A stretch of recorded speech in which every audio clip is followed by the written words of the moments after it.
Again, we're picking up where I left off. We're still doing proc open, and I already talked about it in 2 other videos, and I'm continuing where I left off. For descriptor spec, each element can be. We're talking about top-level array elements here. This is a multidimensional array. Either an array describing a pipe to pass to the process, or a stream resource representing a real file descriptor.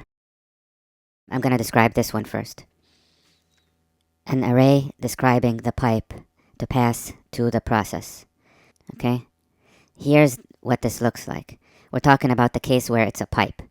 But in actuality, this pipe, we're using the term loosely because the type could be file also. That's also considered a pipe for the purposes of this discussion. So if it's a pipe, and as I said in the previous video, I'll repeat this. Okay, the 0, the 1, and the 2 are descriptors. Every process in Unix has its 0 and its 1 and its 2. Keep in mind we're talking about the child process. Now, exactly what those 0 and 1 and 2 are used for is a different story, and that's what we're specifying with the descriptor spec. So, when we are describing it as a pipe, we use an array here as the element. All of these have to be array elements. The index for that element is 0. That's the key. And this is the value. Okay? So when it's a pipe, that's the case we're talking about right here. The first element is the descriptor type. We're talking about this thing right here. That's the first element of this array. Okay? And the second element is an option for the given type. In other words, for the given descriptor type. So it's an option for the pipe. What is that pipe going to be? It's going to be an R. Valid types are pipe and file. Remember, pipe and file are the same bullet here, bullet item. And this bullet item is for pipe. So they're thinking of the file here as a pipe. As a matter of fact, all 3 of those are considered pipe. The ones called pipe or that are of type pipe, and the ones that are of type file. And that's the first element, which is a descriptor type. Okay, now, valid types are pipe and file. If the type is pipe, then the second element is either R or W. See? And this time they're talking about the actual type that is pipe. Okay? Because all of these in general are the first bullet item, which are the general type pipe. But if the specific type is pipe, then you can either have an R or a W. Okay? This is really confusing, but you have to pay attention to what I'm saying. Okay, now if it's a file, then the second element, this is the first, and this is the second, this is the first, this is the second, then the second element is a file, or a path to a file. Okay? So we covered this up here. Then I'm going to talk about here. Up here, the first bullet is if it's for a pipe. But remember, that pipe could be a file or a pipe. So a stream resource representing a real file descriptor. It says resource, stream resource.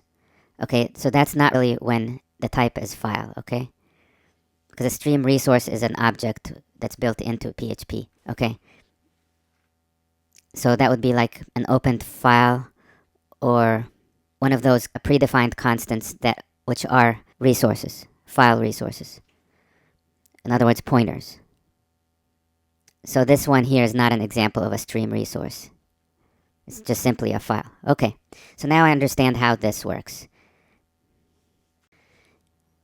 The file descriptor numbers, which are like these things, or what these things represent. Remember I said that every process has a 0, a 1, and a 2? Well, it can also have a 3, a 4, and a 5. And from what I understand and from what I'm about to read to you, apparently you can define the 3, the 4, the 5, etc. right over here, and those would apply to that child process. So, again, the file descriptor numbers are not limited to 0, 1, and 2. You may specify any valid file descriptor number. Okay, I don't know what valid means. Maybe that means that the 3, the 4, the 5 have to be pre-existing, and you are just specifying or referencing them. Okay? So, let me read this again. The file descriptor numbers are not limited to 0, 1, and 2. You may specify any valid file descriptor number, and it will be passed to the child process. In other words, you can define what that descriptor number will connect to. Now, what it will connect to, actually not what it will connect to, but the type and the direction of the connection between that child and your script. Okay, so let's read this again. The file descriptor numbers are not limited to 0, 1, and 2. You may specify any valid descriptor number, and it will be passed to the child process. In other words, you will define it as we have been speaking about until my face has turned blue. Okay, this allows your script to interoperate with other scripts that run as co-processes. In other words, as the children processes that we've been talking about. And these children run in parallel to your script. Okay, in particular, this is useful for passing passphrases to programs like PGP, GPG, and OpenSSL in a more secure manner. It is also useful for reading status information provided by those programs on auxiliary file descriptors. Take it for what it's worth. To be continued.